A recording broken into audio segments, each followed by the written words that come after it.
மகிழ்ச்சியின் சத்தம் வழங்கும் அனுதின தேவ மன்னா. Voice of Joy presents Daily Manna by Reverend A. Benedict. Praise the Lord. God loves you so much. இன்றைய தேவ மன்னாவாக சங்கீதம் 15 அதிகாரம் 1 கர்த்தாவே, யார் உம்முடைய கூடாரத்தில் தங்குவான்? யார் உம்முடைய பரிசுத்த பர்வதத்தில் வாசம் பண்ணுவார்? இன்றைய மன்னாவின் தலைப்பு, யார் கர்த்தருடைய பரிசுத்த பர்வதத்தில் வாசம் பண்ணக்கூடும்? 2 வசனத்திலிருந்து நான் பார்க்கும் பொழுது, உத்தமனாய் நடந்து நீதியை நடப்பித்து மனதார சத்தியத்தை பேசுகிறவன் தானே. அவன் தன் நாவினால் புறங்கூறாமலும் தன் தோழனுக்கு தீங்கு செய்யாமலும் தன் அயலான் மேல் சொல்லப்படும் நிந்தையான பேச்சை எடுக்காமலும் இருக்கிறான். யார் அவருடைய பரிசுத்த பர்வதத்தில், அந்த நித்திய வீட்டிற்குள்ளே யார் பிரவேசிக்க கூடும்?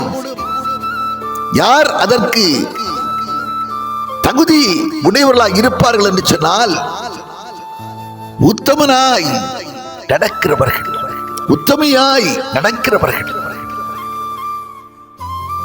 அவர்கள் நீதியை நடப்பிப்பார்கள். அவர்களிடமிருந்து தேவ நீதி வெளிப்படும். அவர்கள் மனதார சத்தியத்தை சத்தியமாய் பேசுகிறவர்களாய் இருப்பார்கள். தன் நாவினாலே புறங்கூற மாட்டார்கள். தன் தோழனுக்கு தீங்கு செய்ய மாட்டார்கள். அயலான் மேல் சொல்லப்படும் நிந்தையான பேச்சை எடுக்காமலும் இருப்பார்கள். அவனை கேட்கிற அன்பான தேவச்சனமே, உத்தம மார்க்கத்தார் தேவராஜ்யத்துக்குள்ளே பிரவேசிக்க எல்லா வகையிலும் தகுதி உடையவர்களாக இருக்கிறார்கள். எனவே தான் அப்படிப்பட்ட அந்த உத்தமத்தை ஆண்டவர் எதிர்பார்க்கிறார். 2 நாளாகமம் 16 அதிகாரம் 9 சொல்லுகிறது, உத்தம இருதயத்தோடு தம்மை சேவிக்கிற ஒவ்வொருவர் மேலும் அவர் தம்முடைய வல்லமையை விளங்க பண்ணும்படிக்கு பூமி எங்கிலும் அவருடைய கண்கள் உலாவிக் கொண்டிருக்கிறதை வேதம் சொல்லுகிறது. 99 வயதாக இருக்கும் போது ஆபிரகாமை அழைத்து, ஆபிரகாமே, நீ எனக்கு முன்பாக நீ உத்தமனாயிரு, நான் உன்னை திரளாய் பெருக பண்ணுவேன் என்று சொல்லி ஆண்டவர் அந்த 99 வயதிலும் கூட அவரிடத்திலே ஆண்டவர் உத்தமத்தை எதிர்பார்க்கிறார்.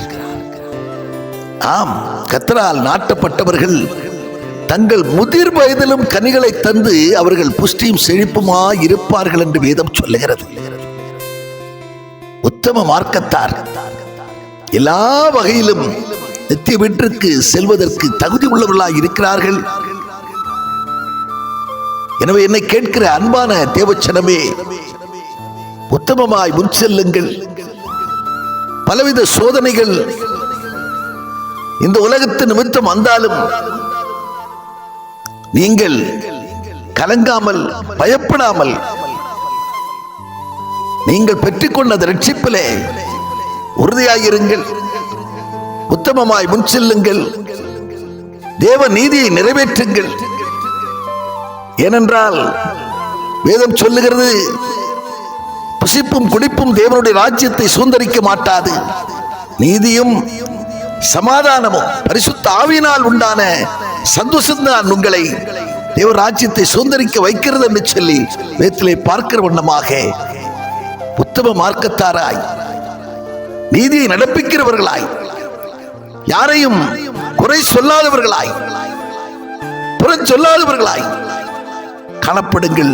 நிச்சயம் நித்திய வீட்டுக்குள்ளே பிரவேசிக்க தக்கவர்களாய் நீங்கள் இருப்பீர்கள் என்கிறதிலே கொஞ்சம் சந்தேகமில்லை. நாம் ஜெபம் பண்ணுவோம். பரலோக பிதாவே, நாங்கள் உம்மை துதிக்கிறோம், உம்மை ஸ்தோத்தரிக்கிறோம் ஆண்டவரே.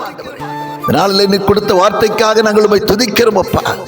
யார் தேவனுடைய பரிசுத்த பர்வதத்தில் தங்கக்கூடும், பிரவேசிக்க கூடும் என்கிறதான வார்த்தைகளை எங்களுக்கு நீர் ஆண்டவரே காண்பித்ததற்காக நன்றி செலுத்துகிறோம் அப்பா. உத்தமமாய் முன் செல்லவும், நீதியை நடப்பிக்கவும் ஆண்டவரே மனதார சத்தியத்தை பேசவும் செய்ய வேண்டும் என்று எங்களுக்கு நீர் அறிவுறுத்தி இருக்கிற உடைய வார்த்தையின்படியாக நாங்கள் நடந்து எல்லாவற்றிலும் உமக்கு ஆண்டவரே பிரியமாய் நாங்கள் வாழ எங்களுக்கு துணை செய்ய வேண்டும் என்று ஜெபிக்கிறோம். இயேசு கிறிஸ்து மூலம் ஜெபிக்கிறோம் நல்ல பிதாவே, ஆமென்.